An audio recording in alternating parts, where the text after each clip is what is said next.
I'm more than happy to leave you here to die of your wounds, but there is a way off this planet. And to do it, it's gonna take both of us. So welcome to episode 11. This one's called Etherea. It was directed by April Winnie, who's a first-time director for us. Really excited about her and what she's done with this one. And written by Mr. Jeffrey Blaming, back again. Jeff, how are you, bud? I'm doing great. I'm very excited about this episode. This has been a fantastic season, but this is going to be a great episode. Yeah, this one's really special, really different, and was conceived really from the beginning as the sort of standalone story that it is. He's alive. Episode 711 takes us to yet another new planet, Etherea, the episode's name.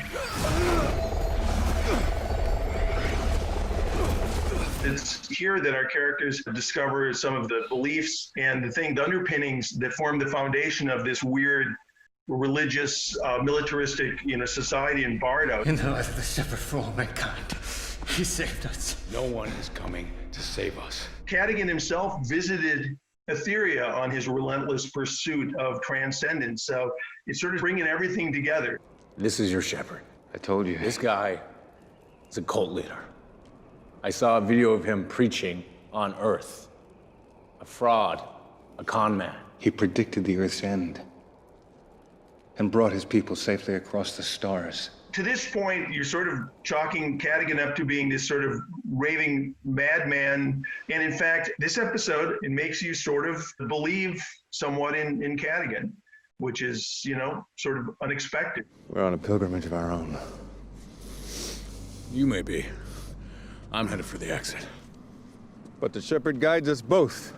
In my sort of headcanon, I'm not sure we ever say it overtly in the show, but every planet in the solar system, rather every planet in the universe that is potentially life-sustaining probably has a stone on it.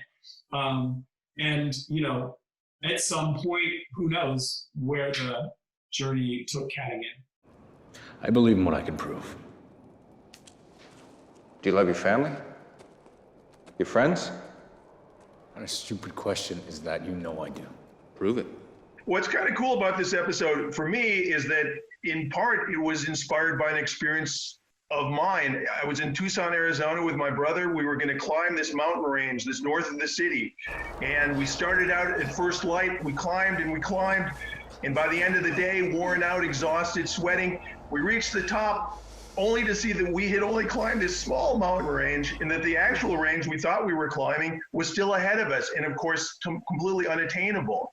And I remember you, Jason, said that is the most apt metaphor for the creative process, but like for life. My people, that is what is real. And yet, there's still something missing inside you. Death and despair hover around you like a shroud. When we really are making some important, I think, statements with this one. And one of those statements that I believe to be a life lesson that everybody needs to realize is that there is no destination. It's all about the journey, and those destination points are very fleeting.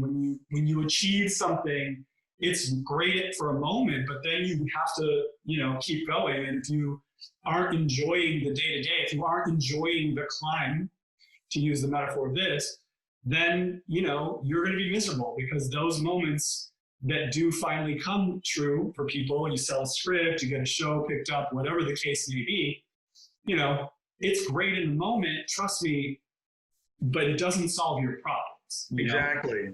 So Jeff, thank you, bud, really for everything. You've been a great presence in the room, a calming influence. And, your writing is always beautiful, especially when you're really connected to the story like you were in this one. But anyway, it's been a pleasure. Absolutely. Thank you, Jason. From the ashes we will rise. From the ashes we will rise.